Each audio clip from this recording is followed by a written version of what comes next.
Sa mère m'a traité inutile, pendant le dîner de Noël. Quand je me suis défendu, mon mari a répliqué sèchement, ne parle pas à ma mère comme ça par si tu ne peux pas la respecter. Alors je suis parti. Quand il est rentré 2 jours plus tard, il a trouvé l'appartement vidé. Moi, parti pour de bon. Je m'appelle Addison et j'ai 32 ans. Depuis 5 ans, je suis marié à Tyler, qui était assis à côté de moi à cette table, silencieux comme une pierre. Je me suis tourné vers lui, m'attendant à ce qu'il dise quelque chose, n'importe quoi, pour me défendre. Au lieu de cela, il a continué à couper son jambon comme si sa mère venait simplement de commenter la météo. Tyler, ai-je dit doucement, ma voix à peine plus qu'un murmure. As-tu entendu ce que ta mère vient de me dire? Il a soupiré lourdement. Le genre de soupir qui suggérait que j'étais le problème pour en avoir parlé. Addison, s'il te plaît. C'est Noël. Ne pouvons-nous pas faire ça? Faire quoi? Ai-je demandé, mon cœur commençant à battre la chamade. Te demander de reconnaître que ta mère vient de me traiter d'inutile? Judith a ricané de l'autre côté de la table. Oh, la voilà qui recommence, toujours la victime. Tyler, je t'avais prévenu de ne pas épouser une femme qui ne supporte pas la moindre critique. J'ai senti mon visage s'empourprer d'un mélange d'embarras et de colère montante. Autour de la table était assise la tante de Tyler, Patricia, son cousin Bradley et sa femme Megan, et son père Howard, qui évitait studieusement tout contact visuel avec tout le monde en examinant sa purée de pommes de terre comme si elle contenait les secrets de l'univers. Judith, ce n'était pas une critique, ai-je dit en retrouvant ma voix. Une critique aurait été de dire que la tarte était trop sucrée ou que la pâte était trop travaillée. Me traiter d'inutile est une insulte, et je ne resterai pas assise ici à faire comme si de rien n'était. La pièce est devenue silencieuse. La fourchette de Tyler a cliqueté contre son assiette, et il s'est tourné pour me regarder avec une expression que je n'avais jamais vue auparavant. Elle était froide, presque hostile. Addison, ne parle pas à ma mère de cette façon, a-t-il dit, sa voix basse et dangereuse. Tyler, elle vient de me traiter d'inutile devant toute ta famille. Elle a le droit d'avoir son opinion, a-t-il répondu. Et franchement, si tu ne peux pas supporter d'être avec ma famille sans créer de drame, peut-être que tu devrais partir. Les mots m'ont frappé comme un coup physique. Je l'ai regardé, cherchant sur son visage une trace de l'homme que j'avais épousé, l'homme qui avait promis de m'aimer et de me protéger. Je n'ai trouvé qu'un froid mépris. Tu veux que je parte, ai-je demandé, ma voix tremblante. Si tu ne peux pas respecter ma mère, oui. Va te calmer quelque part. Reviens quand tu seras prête à t'excuser. M'excuser? Il voulait que je m'excuse auprès de la femme qui venait de m'humilier devant tout le monde. J'ai regardé autour de la table une dernière fois. Patricia examinait sa serviette. Bradley chuchotait quelque chose à Megan. Howard continuait son étude intense de son assiette et Judith. Judith souriait. C'était petit et subtil, mais indubitable. Elle avait gagné et elle le savait. Quelque chose en moi a changé. Ce n'était pas une fissure dramatique ou une explosion soudaine. C'était plus silencieux que ça, comme une porte qui se fermait lentement depuis des années et qui venait de se verrouiller avec un déclic. J'ai réalisé à ce moment-là que je menais une bataille que je ne pourrais jamais gagner. Tyler choisirait toujours sa mère plutôt que moi. Il l'avait prouvé d'innombrables fois auparavant et il le prouvait à nouveau maintenant. J'ai posé ma serviette sur la table et je me suis levé lentement. Mes jambes semblaient instables, mais j'ai refusé de montrer de la faiblesse. Je suis allé au placard, j'ai récupéré mon manteau et je l'ai enfilé avec un calme délibéré. Addison, où vas-tu? A crié Tyler, semblant plus agacé qu'inquiet. Je me suis retourné pour le regarder une dernière fois. Tu m'as dit de partir si je ne pouvais pas respecter ta mère. Alors, je pars. Je ne voulais pas que tu partes vraiment, a-t-il dit en levant les mains. Tu fais ta comédie. Non, Tyler, pour une fois, je suis honnête avec moi-même. Je suis sorti par la porte d'entrée dans la nuit glaciale de décembre. L'air froid m'a frappé le visage comme une gifle, mais il était aussi clarifiant, comme se réveiller d'un long et pénible sommeil. Derrière moi, j'ai entendu la porte rester fermée. Aucun pas n'a suivi. Aucune voix ne m'a appelé pour me demander de revenir. En marchant vers ma voiture, mon souffle formant des nuages dans l'air glacial, j'ai compris avec une clarté douloureuse que je ne partais pas à cause d'une insulte. Je partais à cause de 5 ans d'insultes. 5 ans à me sentir diminué. 5 ans à regarder mon mari choisir quelqu'un d'autre à chaque fois. La neige avait commencé à tomber, de doux flocons dérivant à travers la lueur des lampadaires. Je suis resté assise dans ma voiture un long moment avant de démarrer le moteur, regardant le monde devenir blanc à travers mon pare-brise. Et j'ai pris une décision. Je ne reviendrai pas. En y repensant maintenant, je peux voir à quel point j'avais lentement disparu à l'intérieur d'une vie qui n'avait jamais été vraiment la mienne. L'érosion avait été si progressive que je ne l'avais même pas remarqué jusqu'à ce qu'il ne reste presque plus rien de la femme que j'étais. Quand j'ai rencontré Tyler il y a 6 ans dans un café à Portland, Oregon, j'étais une femme confiante et indépendante travaillant comme comptable principal chez Iron Wood Forge, une entreprise manufacturière en activité depuis plus de 70 ans. J'avais mon propre appartement, mes propres amis, ma propre vie. Tyler semblait charmant à l'époque, attentif et intéressé par tout ce que j'avais à dire. Il m'a dit que j'étais brillante, belle et différente de toutes les femmes qu'il avait jamais rencontrées. Nous sommes sortis ensemble pendant 1 an avant qu'il ne me demande en mariage. Pendant cette période, je n'avais rencontré sa mère, Judith, que 2 fois. Les 2 occasions avaient été brèves et apparemment agréables. Elle avait commenté mon joli sourire et posé des questions polies sur ma carrière. Je n'avais aucune idée de ce qui m'attendait une fois que je serais officiellement sa belle-fille. Les changements ont commencé subtilement après le mariage. Tyler a commencé à faire de petites suggestions sur la façon dont je pourrais être plus accommodante avec sa famille.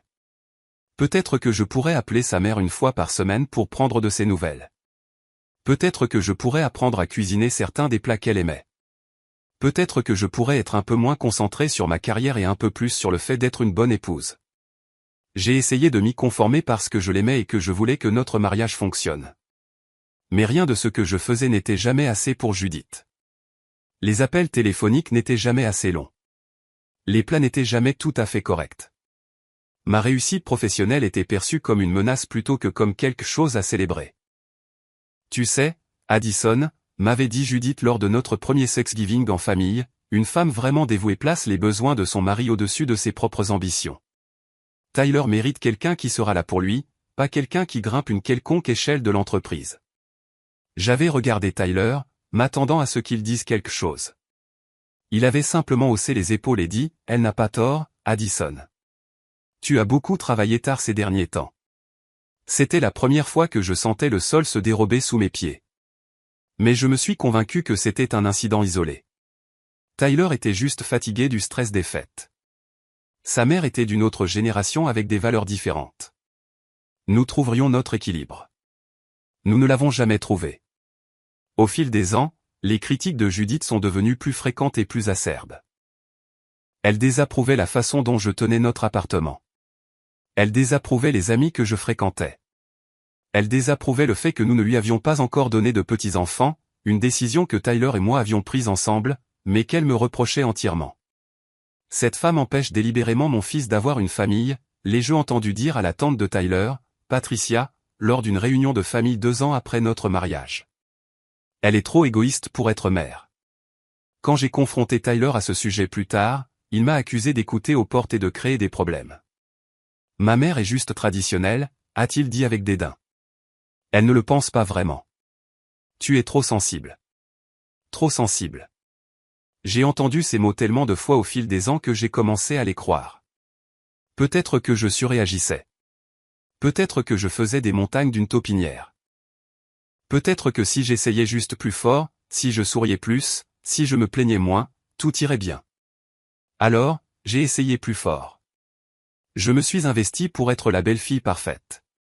Je me suis souvenu de chaque anniversaire et anniversaire de mariage. J'ai envoyé des cadeaux attentionnés. J'ai proposé d'aider aux préparatifs des fêtes.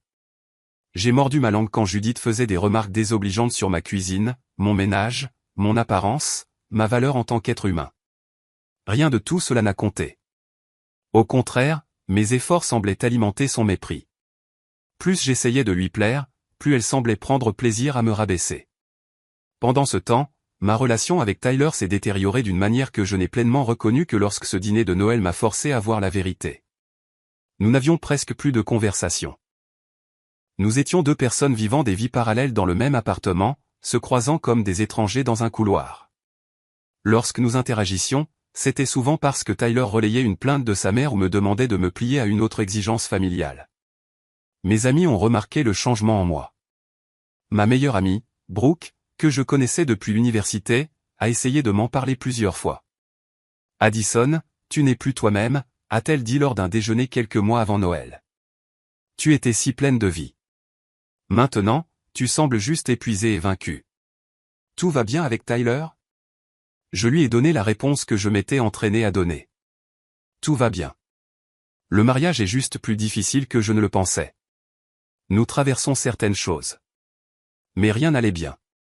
J'étais simplement devenu si habitué à être diminué que je ne le reconnaissais plus comme anormal. J'avais accepté mon rôle de bouc émissaire de la famille, de déception perpétuelle, de femme qui ne serait jamais assez bien, peu importe ses efforts. Ma sœur Paige l'a vu aussi. Elle vivait à l'autre bout du pays, à Philadelphie, mais m'appelait régulièrement. La dernière fois que nous avons parlé avant Noël, elle avait été inhabituellement directe. Addison, écoute-moi.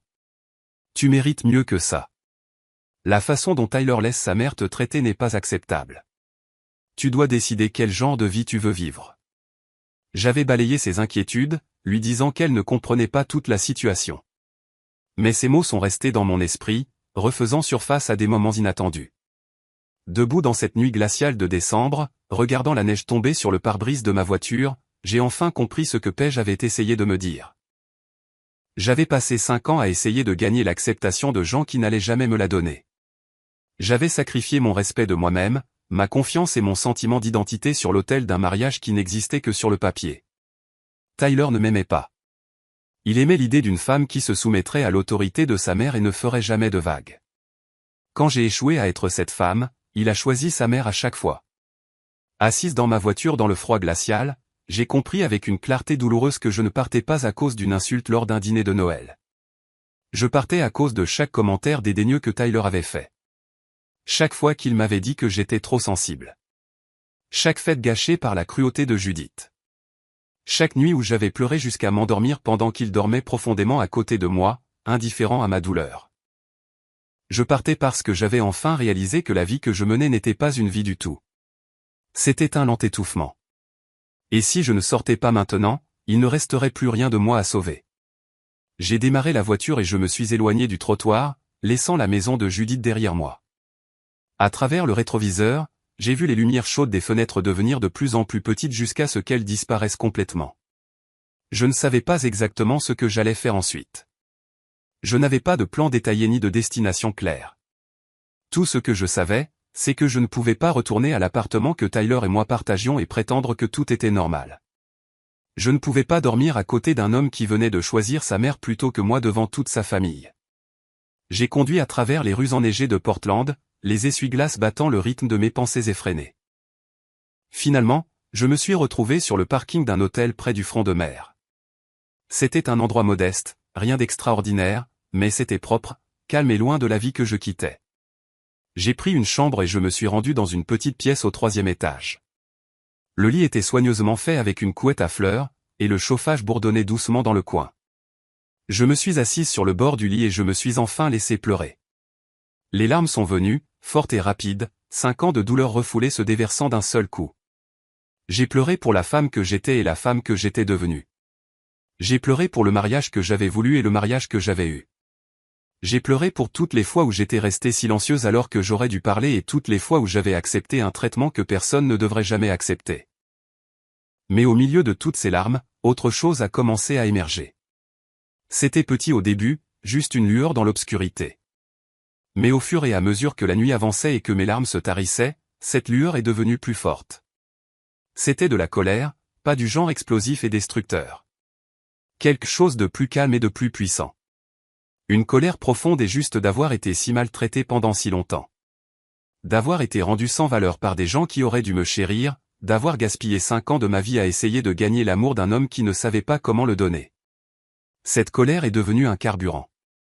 Elle a brûlé les doutes et les remises en question qui m'avaient piégé pendant des années. Elle a illuminé la vérité que j'évitais. Je méritais mieux. J'avais toujours mérité mieux. Et pour la première fois depuis plus longtemps que je ne pouvais m'en souvenir, j'étais prête à le croire. Je n'ai pas beaucoup dormi cette nuit-là. Mon esprit était trop occupé à traiter tout ce qui s'était passé et tout ce qui devait se passer ensuite. Au moment où le soleil d'hiver a commencé à se lever sur Portland, peignant la ville enneigée de nuances de rose et d'or, j'avais pris une décision.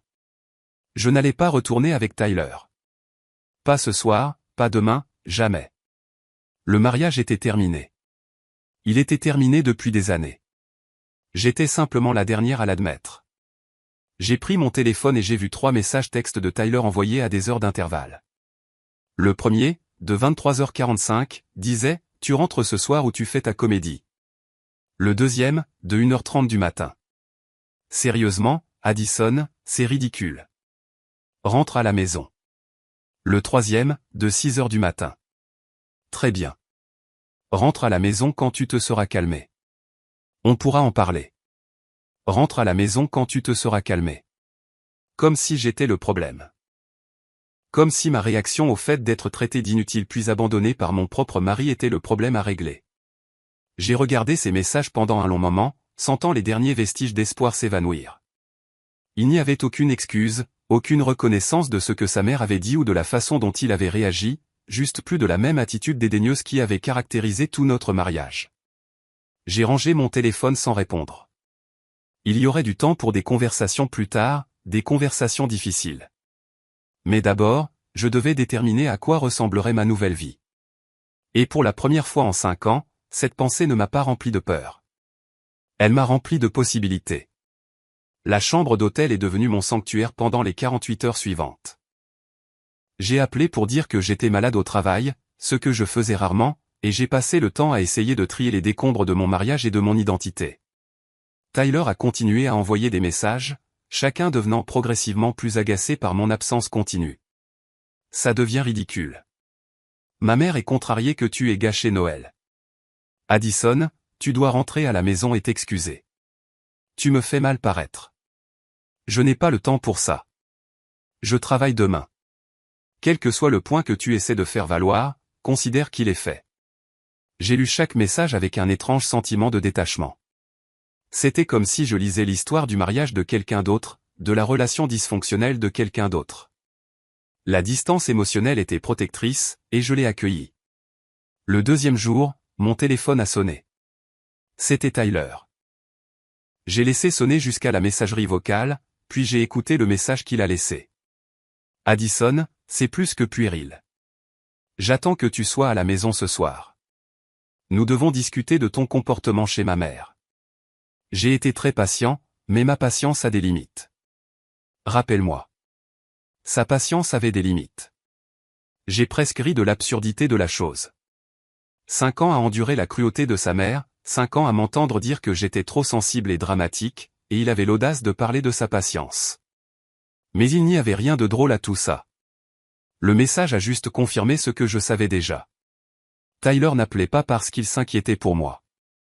Il n'appelait pas parce que je lui manquais ou qu'il voulait arranger les choses. Il appelait parce que je ne faisais pas ce qu'il attendait et que cela le dérangeait. J'ai pensé à toutes les fois où j'étais rentré à la maison alors que j'aurais dû rester loin. Toutes les fois où je m'étais excusé alors que je n'avais rien fait de mal. Toutes les fois où j'avais ravalé ma fierté et ma douleur pour maintenir la paix dans un foyer où je n'étais jamais vraiment la bienvenue. Pas cette fois. J'ai décidé d'appeler Brooke. Elle a répondu à la deuxième sonnerie, sa voix immédiatement inquiète. Addison, ça va? Tu as manqué notre rendez-vous café hier et tu n'as pas répondu à mes textos. Je suis désolé, ai-je dit. Et soudain, les larmes menaçaient de revenir. Il s'est passé quelque chose au dîner de Noël. J'ai quitté la maison de la mère de Tyler et je suis dans un hôtel depuis. Quoi? Qu'est-ce qui s'est passé? Je lui ai tout raconté. La tarte, l'insulte, la réaction de Tyler, les messages. Elle a écouté sans m'interrompre. Et quand j'ai fini, il y a eu un long moment de silence. Addison, a-t-elle finalement dit, sa voix lourde de quelque chose que je ne pouvais pas tout à fait identifier. Je dois te dire quelque chose. J'aurais dû te le dire il y a longtemps, mais je ne savais pas comment et j'avais peur de te blesser. Mon estomac s'est noué. Qu'est-ce que c'est? C'est à propos de Tyler et de sa mère et des choses qu'ils disent sur toi quand tu n'es pas là. J'ai serré le téléphone plus fort. Qu'est-ce que tu veux dire? Brooke a pris une profonde inspiration. Tu te souviens de la fête d'anniversaire de Bradley l'été dernier? Celle dans ce restaurant du centre-ville. Oui, je me souviens. J'ai dû partir tôt à cause d'une urgence de travail. C'est ça. Eh bien, après ton départ, j'ai surpris une conversation entre Judith et Tyler. Elle disait des choses horribles sur toi, Addison, te traitant de profiteuse, disant que tu avais piégé Tyler pour l'épouser, affirmant que tu évitais délibérément d'avoir des enfants malgré elle. Des choses vraiment méchantes. Mon cœur battait la chamade. Qu'est-ce que Tyler a dit? Une autre pause. Plus longue cette fois. Il a ri. Il était d'accord avec elle. Il a dit, et je le cite, « Je sais, maman, mais qu'est-ce que je suis censé faire? Je suis coincé avec elle maintenant. » Les mots m'ont frappé comme un coup physique. J'ai dû m'asseoir sur le lit parce que mes jambes ne me soutenaient plus. Coincé avec moi, ai-je répété, hébété. Il a dit qu'il était coincé avec moi. Je suis vraiment désolé, Addison. Je voulais te le dire, mais chaque fois que j'essayais, je ne trouvais pas les mots. Et je continuais d'espérer que j'avais peut-être mal entendu ou que c'était une chose ponctuelle. Mais ensuite, j'ai commencé à faire attention et j'ai remarqué que ça se produisait aussi lors d'autres rassemblements.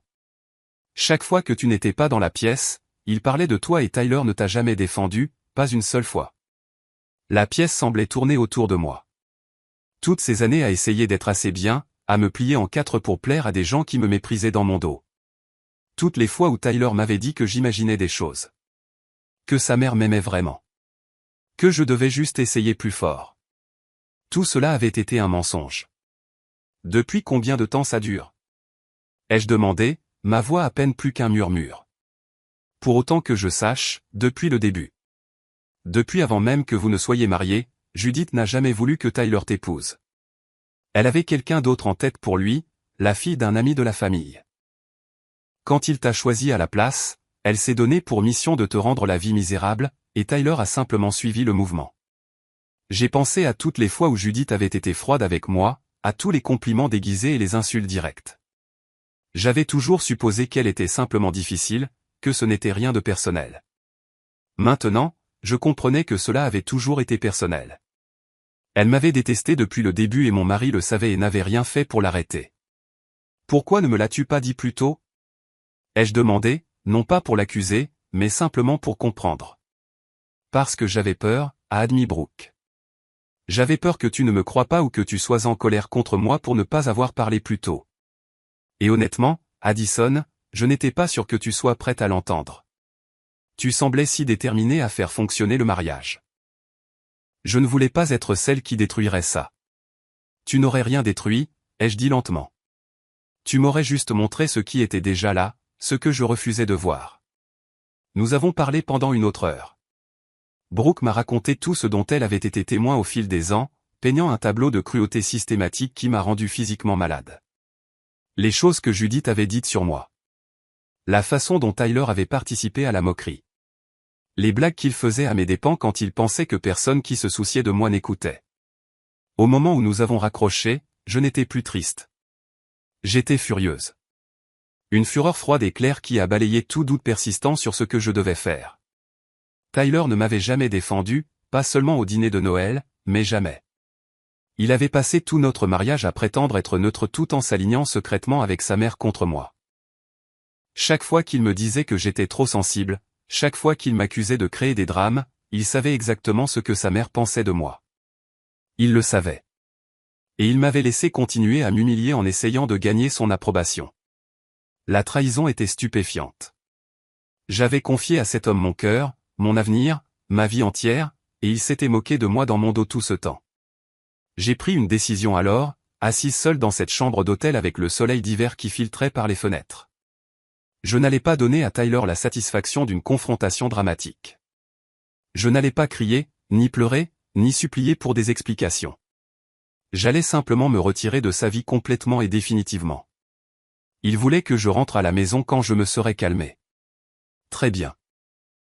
J'irai à la maison, mais pas pour m'excuser, pas pour avoir une conversation, pas pour lui donner une autre chance de me faire sentir petite. J'allais à la maison pour faire mes valises.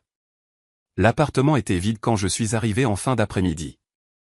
Tyler était au travail, s'attendant probablement à rentrer et à trouver une femme repentante et prête à discuter de son mauvais comportement. La pensée m'a presque fait sourire. J'ai traversé les pièces avec un étrange sentiment de détachement, voyant tout avec des yeux nouveaux. Cet endroit ne m'avait jamais vraiment semblé être un chez-moi. Tyler y avait vécu avant notre mariage, et Judith l'avait aidé à le décorer. Mes contributions avaient toujours été minimisées ou critiquées. Les coussins que j'aimais étaient de mauvais goût. L'œuvre d'art que je voulais accrocher n'était pas assortie. Les livres que je laissais sur la table basse encombraient l'espace. Maintenant je comprenais pourquoi. Ce n'était jamais censé être ma maison.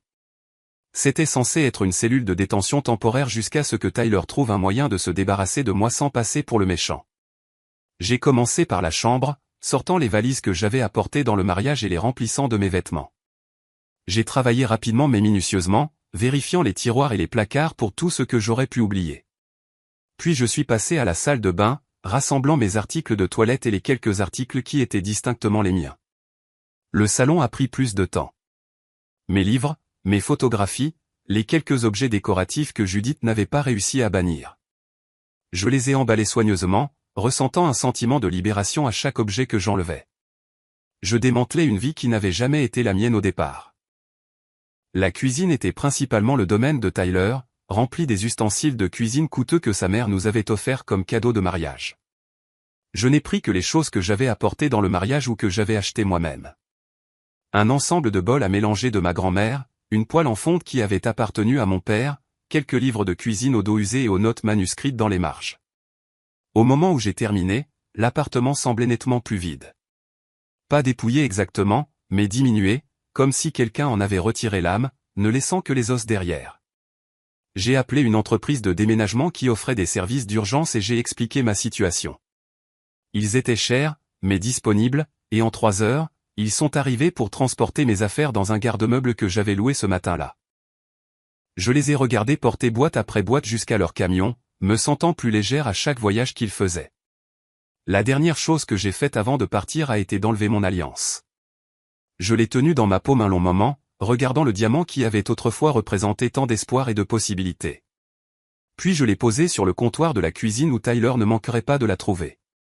Je n'ai pas laissé de mots. Il n'y avait plus rien à dire.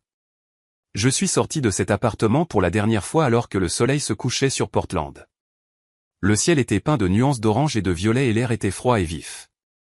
J'ai pris une profonde inspiration, remplissant mes poumons de la soirée d'hiver, et j'ai ressenti quelque chose que je n'avais pas ressenti depuis des années. La liberté. Le lendemain matin, je me suis réveillé dans une petite location que j'avais trouvée par l'intermédiaire d'un ami d'un ami. C'était un modeste 2 pièces dans l'est de la ville. Rien d'extraordinaire, mais c'était à moi. Juste à moi. Pas de belle-mère désapprobatrice se cachant dans les coins. Pas de mari attendant de me dire comment j'avais échoué à répondre aux attentes. Juste un espace calme où je pouvais commencer à découvrir qui j'étais sans tout ce poids qui pesait sur moi. J'avais passé la soirée précédente à installer l'essentiel. Un lit du garde-meuble, quelques fournitures de cuisine de base, un fauteuil confortable où je pouvais m'asseoir et réfléchir. Les murs étaient nus, les pièces principalement vides, mais cela ne me dérangeait pas. Le vide semblait être un potentiel. Le vide semblait être un nouveau départ. Mon téléphone n'arrêtait pas de vibrer depuis la nuit précédente. Tyler était rentré et avait trouvé l'appartement à moitié vidé et sa femme partie. Ses messages étaient passés rapidement de la confusion à la colère, puis à quelque chose qui approchait de la panique. Où sont toutes tes affaires? Qu'est-ce qui se passe? Addison, ce n'est pas drôle. Appelle-moi tout de suite. Je suis sérieux. Si tu ne me rappelles pas dans l'heure qui suit, j'appelle la police. Ma mère est furieuse. Elle pense que tu as perdu la tête. Peut-être qu'elle a raison. S'il te plaît, dis-moi juste où tu es. On peut arranger ça. J'ai lu chaque message sans répondre. Il y avait une partie de moi, une petite partie têtue, qui voulait engager la conversation, qui voulait dire à Tyler exactement ce que j'avais appris sur sa trahison, pour lui faire comprendre toute l'étendue des dégâts qu'il avait causés. Mais je savais que cela n'aboutirait à rien, si ce n'est à lui donner l'occasion de trouver des excuses et de rejeter la faute. Tyler n'était pas capable d'assumer la responsabilité de ses actes. Il ne l'avait jamais été. Toute conversation que nous aurions se terminerait avec moi, d'une manière ou d'une autre, comme étant la méchante, la femme dramatique qui a surréagi à un commentaire innocent et a abandonné son mariage pour rien. Alors je suis restée silencieuse. Laisse-le se demander. Laisse-le mariner dans l'incertitude. Pour une fois, je n'allais pas lui faciliter les choses. Brooke est passée cet après-midi-là avec du café et des pâtisseries de ma boulangerie préférée. Elle m'envoyait régulièrement des textos depuis notre appel, prenant de mes nouvelles et m'offrant son soutien. Sa présence était un réconfort, un rappel que tout le monde dans ma vie ne m'avait pas trahi. « Comment tu tiens le coup ?» a-t-elle demandé en s'installant à l'autre bout de mon canapé d'occasion. « Mieux que je ne l'espérais, ai-je admis. C'est étrange. Je pensais que je serais plus dévasté, mais je me sens surtout soulagé. C'est logique. Tu as porté tellement de poids pendant si longtemps. Bien sûr que ça fait du bien de le déposer. Nous avons parlé pendant des heures de Tyler et Judith et de tous les signaux d'alarme que j'avais ignorés au fil des ans. Brooke était douce mais honnête, m'aidant à voir des schémas que j'étais trop proche pour reconnaître. La façon dont Tyler prenait toujours le parti de sa mère. La façon dont il me faisait sentir folle d'avoir des réactions émotionnelles normales. La façon dont il m'avait systématiquement isolé de mes propres instincts jusqu'à ce que je ne fasse plus confiance à mon propre jugement. Tu sais ce qui est le pire, ai-je dit alors que la lumière de l'après-midi commençait à décliner. C'est que je croyais vraiment qu'il m'aimait. Je pensais que si j'essayais juste assez fort, si j'étais assez patiente, les choses finiraient par s'améliorer. J'ai perdu 5 ans de ma vie à attendre un changement qui n'allait jamais venir. Ce n'est pas perdu, a dit fermement Brooke. Tu as appris quelque chose. Tu as appris ce que tu ne veux pas et tu as appris à quel point tu es forte. Ce n'est pas rien, Addison. J'ai apprécié sa perspective, même si je n'étais pas tout à fait prête à l'adopter. La blessure était encore trop fraîche, la trahison trop crue. Mais quelque part sous la douleur, je pouvais sentir le début de quelque chose de nouveau. Une version de moi-même qui émergeait des cendres de mon mariage raté. Ce soir-là, après le départ de Brooke, j'ai reçu un appel d'un numéro inconnu. J'ai failli ne pas répondre, mais quelque chose m'a poussé à décrocher. C'est Addison ?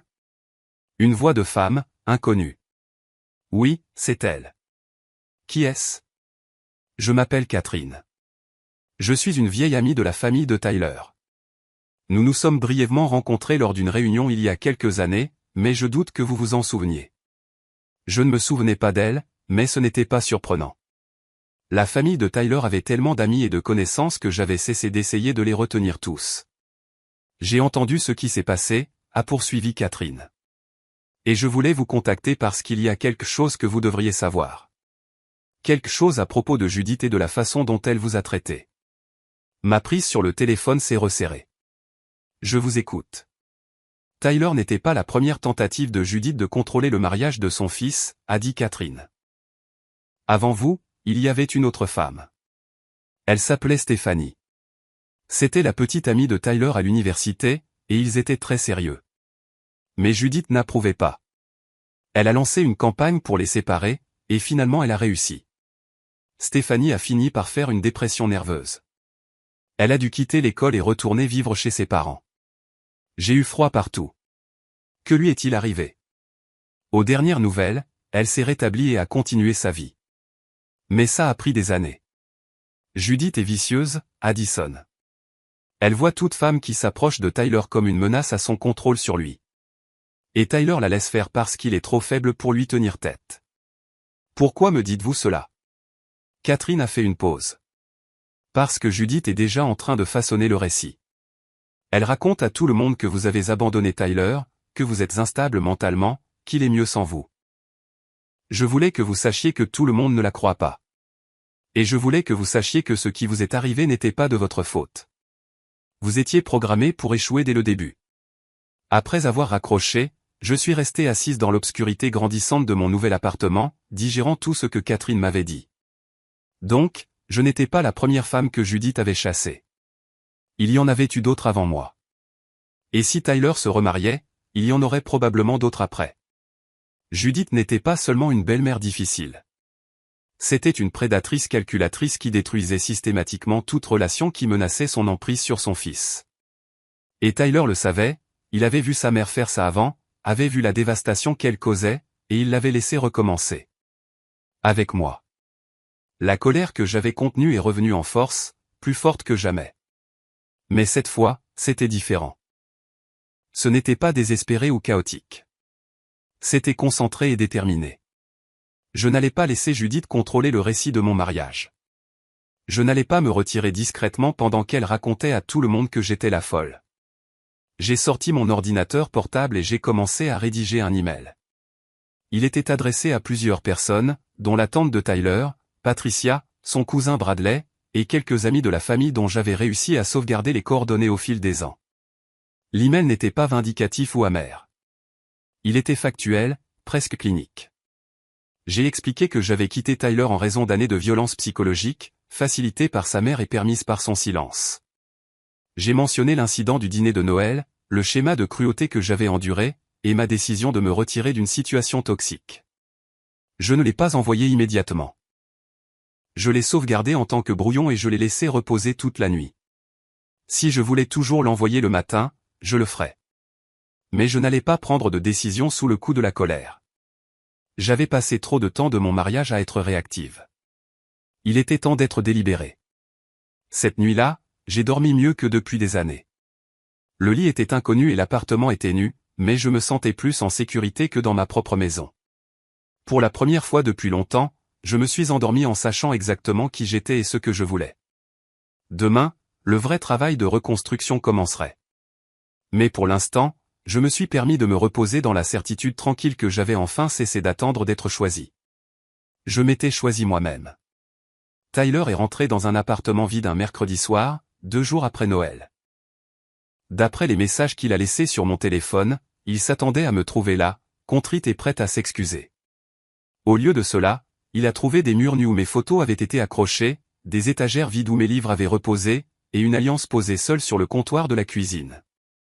Son premier message vocal était confus, presque risible dans sa naïveté. « Addison, où sont tes affaires ? Tu as mis des choses en garde-meuble ou quelque chose comme ça ?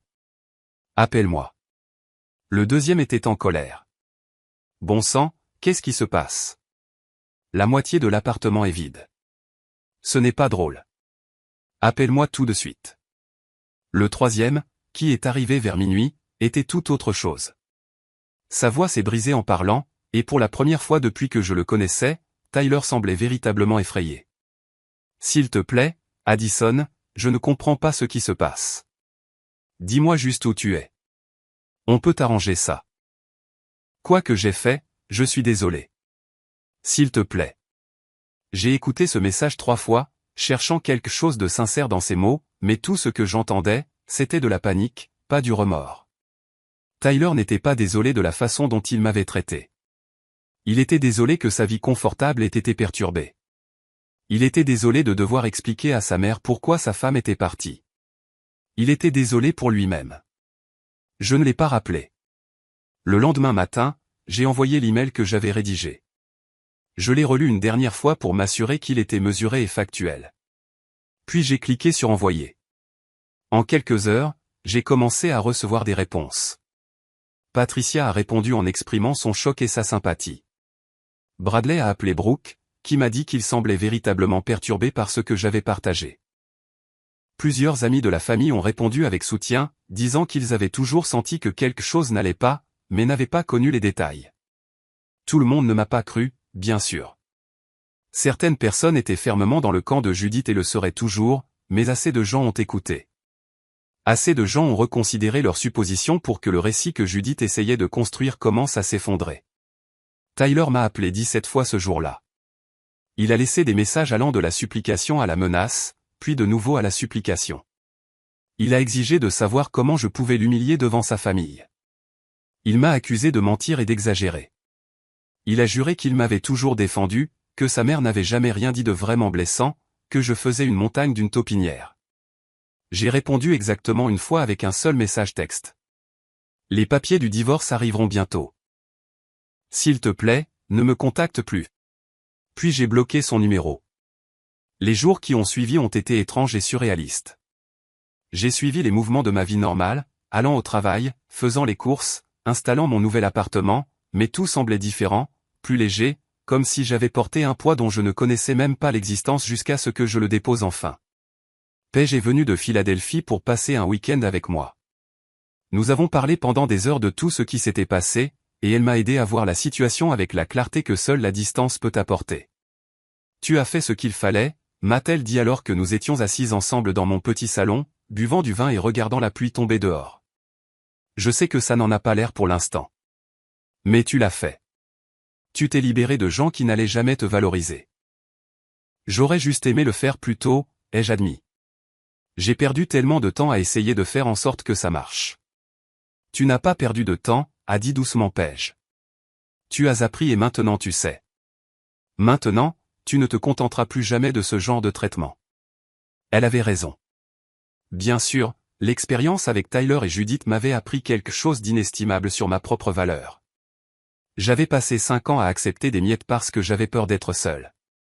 Maintenant, je comprenais qu'être seul était infiniment mieux qu'être avec des gens qui me faisaient sentir invisible. Tyler n'a pas abandonné facilement.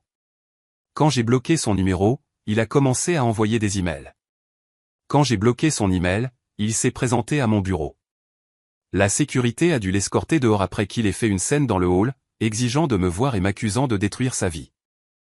Mes collègues m'ont soutenu, mon patron, encore plus. Ils m'avaient vu lutter au fil des ans, même s'ils n'avaient pas connu les détails, et ils se sont ralliés autour de moi maintenant que la vérité était révélée. L'un des associés principaux d'Iron Woodforge m'a offert une recommandation pour un avocat en droit de la famille spécialisé dans les divorces difficiles. J'ai accepté avec gratitude. La procédure de divorce a été moche mais relativement rapide. Tyler a essayé de se battre pour des biens auxquels il n'avait pas droit. Il a essayé de me dépeindre comme la méchante qu'il avait abandonnée sans raison.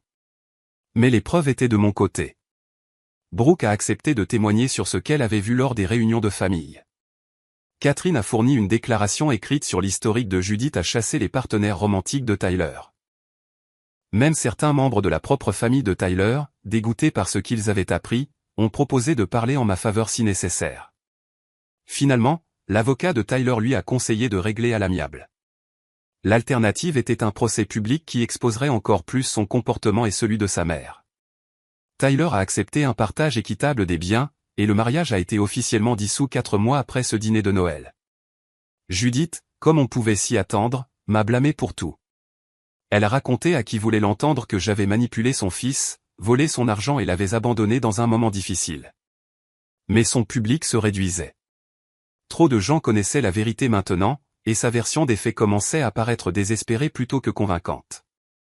J'ai entendu par des bruits de couloir que Tyler était retourné vivre chez ses parents après le divorce. Il s'était apparemment effondré sans personne pour s'occuper de lui, et Judith était intervenue pour reprendre son rôle de femme principale dans sa vie. Certaines personnes auraient pu avoir pitié de lui, piégé sous le joug de sa mère une fois de plus. Je n'étais pas de ces personnes. Les appels et les textos ont finalement cessé, remplacés par un silence qui ressemblait à la liberté.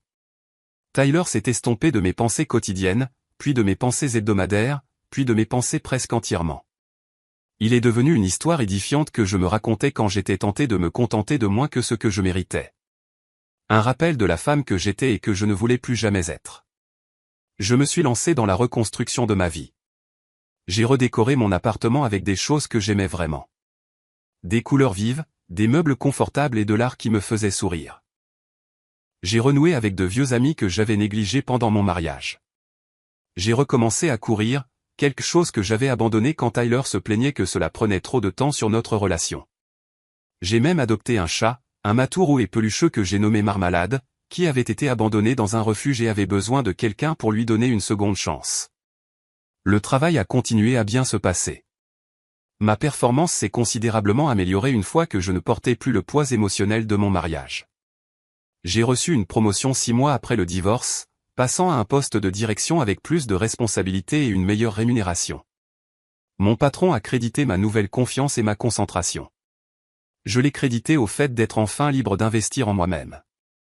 Brooke est restée ma meilleure amie, une source constante de soutien et d'encouragement. Nous avons fait un pacte d'être honnêtes l'une envers l'autre à l'avenir, peu importe à quel point la vérité pourrait être inconfortable. Elle avait appris de la situation avec Tyler. Elle a dit que protéger quelqu'un d'une information douloureuse n'était pas vraiment le protéger du tout. 1 an après avoir quitté Tyler, j'ai eu mon premier rendez-vous depuis le divorce. C'était maladroit et étrange, et j'ai passé la plupart du temps à comparer l'homme en face de moi à mon ex-mari. Mais c'était aussi un pas en avant, la preuve que j'étais prête à commencer à penser à l'avenir au lieu de simplement me remettre du passé. 2 ans plus tard, j'ai rencontré quelqu'un qui m'a fait oublier complètement Tyler. Il s'appelait Jonathan, et il était tout ce que mon ex-mari n'était pas, gentil sans être faible, solidaire sans être contrôlant. Il avait sa propre histoire familiale compliquée, ce qui lui a permis de comprendre la mienne sans avoir besoin d'explications approfondies. Quand j'ai parlé à Jonathan de mon premier mariage, il a écouté sans jugement. Quand j'ai expliqué mon hésitation à m'engager sérieusement, il m'a donné de l'espace sans me faire sentir coupable. Quand j'ai finalement décidé que j'étais prête à faire confiance à nouveau, il s'est montré digne de cette confiance chaque jour. Nous nous sommes mariés un après-midi de printemps lors d'une petite cérémonie entourée de gens qui se souciaient vraiment de nous. Paige était ma demoiselle d'honneur. Brooke apportait un toast. Marmalade supervisait depuis un coin confortable, peu impressionné par les festivités humaines, mais disposé à les tolérer pour des friandises supplémentaires. Quant à Tyler, j'ai finalement appris que sa vie avait continué sa trajectoire descendante. Il a eu 2 autres relations après notre divorce, qui se sont toutes 2 terminées lorsque les femmes ont réalisé que Judith passerait toujours en premier. Il a perdu son emploi à la société d'investissement où il avait travaillé pendant des années, apparemment en raison de problèmes de performance que certains attribuaient à la dépression. Il vivait dans le sous-sol de ses parents, aux dernières nouvelles, approchant la quarantaine sans rien à montrer, si ce n'est une série de relations ratées et une mère qui contrôlait chaque aspect de son existence. Judith elle-même a subi des conséquences qu'elle n'avait jamais anticipées. Sa réputation dans la communauté a été endommagée par les révélations qui ont émergé lors de ma procédure de divorce. Plusieurs amis de longue date se sont tranquillement éloignés, et le cercle social qu'elle avait cultivé pendant des décennies a commencé à se rétrécir. Elle a passé ses années de retraite de plus en plus isolée avec seulement Tyler pour compagnie, les 2 enfermés dans une danse codépendante dont aucun ne semblait capable de s'échapper. Je n'ai pris aucun plaisir dans leur malheur. Mais je mentirais si je disais que j'avais pitié d'eux. Ils avaient construit leur propre prison brique par brique et maintenant ils y vivaient. La cruauté que Judith m'avait montrée. La trahison que Tyler avait commise. Ces choses ont eu des conséquences. Non pas parce que je cherchais la vengeance, mais parce que les actions ont une façon de rattraper les gens finalement. En y repensant maintenant, je peux voir comment ce terrible dîner de Noël a en fait été le début de ma liberté. Quand Judith m'a traité d'inutile et que Tyler m'a dit de partir, il pensait me remettre à ma place. Au lieu de cela, ils m'ont libéré d'une cage dans laquelle je ne savais même pas que j'étais. J'ai passé 5 ans à essayer d'être quelqu'un qu'ils accepteraient. Je me suis plié, contorsionné et diminué d'une manière que je découvre encore. Tout cela à la recherche d'une approbation qui n'allait jamais venir. Le jour où je suis sorti de cette salle à manger a été le jour où j'ai finalement arrêté de demander à être choisi. Je me suis choisi moi-même à la place. Et à la fin, cela a fait toute la différence. Assise ici maintenant dans une maison remplie de chaleur, d'amour et de la présence confortable d'un mari qui me voit clairement et même quand même, je peux enfin apprécier tout l'arc de mon parcours. La douleur était réelle. La trahison était dévastatrice. Mais ce que j'ai construit à partir des cendres était plus fort et plus beau que tout ce que j'aurais pu imaginer pendant ces sombres années avec Tyler. Je ne regrette pas d'être parti. Pas un seul instant. La seule chose que je regrette, c'est de ne pas être parti plus tôt. Mais même ce regret s'est adouci avec le temps. Je n'étais pas prête avant d'être prête. Le dîner de Noël a simplement été le moment où tout s'est finalement mis en place. Quand le poids accumulé des années de mauvais traitements est devenu impossible à ignorer. Parfois, la plus grande vengeance est simplement de bien vivre. Et je vis très bien, en effet.